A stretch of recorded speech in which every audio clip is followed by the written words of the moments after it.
brother ကဆရာကြီးရှေ့ကိုကြိုပြီးမြင်တတ်တယ်ဆိုလို့ရှိရင်တော့ကိုးပေါင်းကိုစော့ဖို့အကြံပေးချင်ပါတယ်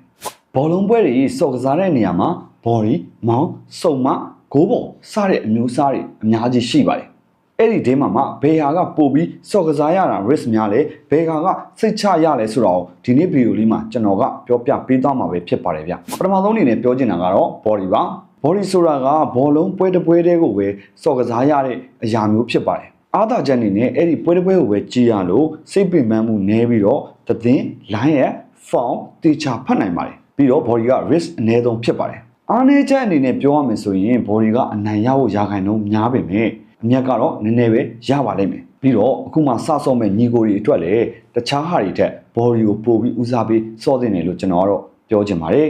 ဒုတိယအနေနဲ့ကတော့မောင်းပါကျွန်တော်အပါဝင်ညီကိုတော်တော်များများလဲစော့ကြတဲ့ပုံစံတစ်မျိုးပါမောင်းဆိုတာက2ပွဲ3ပွဲ4ပွဲအထိချိတ်ဆက်ပြီးတော့စော့ရတာပါအားသာချက်အနေနဲ့ပြောမယ်ဆိုရင်ပတ်စံနည်းနည်းနဲ့အမြတ်အများကြီးကိုညှော်လင်းလို့ရပါတယ်တကယ်လို့မြန်ကိုတွေးလိုက်တဲ့မောင်းကအောင်သွားပြီဆိုရင်အဲ့ဒီ feeling ကဘာနဲ့မှလဲလို့မရပါဘူးဒါကမောင်းနေစော့ကစားတဲ့ညီကိုတွေသိပါတယ်ဒါပေမဲ့အားနည်းချက်လေးတစ်ခုတော့ရှိပါတယ်အဲ့ဒါကဘာလဲဆိုတော့ဥပမာ brother အနေနဲ့က၄ဝက်လောက်တွဲပြီးတော့ချိတ်ဆက်စော့ကစားလိုက်ပြီဆိုပါစို့အဲ့ဒီမှာမှ3တင်းလောက်အောင်ပြီးတော့တသိန်းလောက်ကထဖောက်တယ်ဆိုရင်ကျန်တဲ့3သိန်းလုံးမှာရှုံးမဲ့ပုံစံမျိုးပါအဲ့ဒီအတွက်မောင်းက risk နည်းနည်းများတယ်လို့ပြောချင်ပါတယ်ပြီးတော့ကျင်းနေနေနဲ့ပျော်ပျော်ပပစော့ချင်နေလူတွေအတွက်ကတော့မောင်းကစော့တဲ့နဲ့ပုံစံမျိုးပါနောက်တစ်ခုကတော့စုံမပါစုံမဆိုတာဘာလဲစုံမဆိုတာကမောင်းနဲ့ body ကြားကအလေလန်းလေးလိုပါပဲ risk ကတော့မောင်းထက်နည်းပြီးတော့ body ထက်ပိုပါတယ်နောက်ဆုံးတစ်ခုအနေနဲ့ကတော့ဂိုးပေါင်းပါဂိုးပေါင်းဆိုတာကပွဲတစ်ပွဲရဲ့အနိုင်ရှုံးကိုမကြည့်ဘဲနဲ့